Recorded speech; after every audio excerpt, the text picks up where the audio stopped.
Pakistan Islamabad नुमाइंदा the voice of UK Eid ul Azha के इज्तिमाअत के दौरान सिक्योरिटी के इंतहाई सख्त इंतजाम किए गए हैं, जबकि मसाजिद और इमाम बारगाहों के बाहर पुलिस की नफरी भी तैनात है।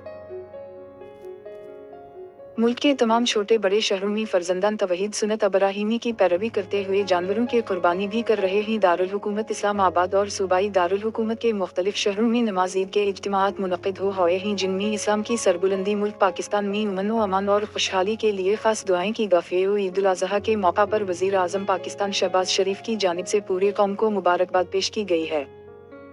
वज़ीर आज़म का कौम के नाम पैगाम में कहना था कि मुसावत, तज़किया नफस और दिल की तहारत कुर्बानी के अजीम समरात हैं। आज के रोज़ सैलाब की तबाहकारियों में बेघर होने वालों को ज़रूर याद रखें। शहबाज शरीफ ने कहा कि भरपूर एहसास है कि पाकिस्तान इस वक्त महंगाई की जद में है। हुकूमत अपनी तमाम तर तवानाइयाँ अवाम को रिलीफ की फराहमी के लिए बरूएकार ला रही है। इन्होंने कहा कि अल्लाह ताला आलम इस्लाम को अमन व सलामती का गहवारा बनाए, कश्मीर और फ़लस्तीन के मुसलमानों को भी आज़ादी अता फरमाए।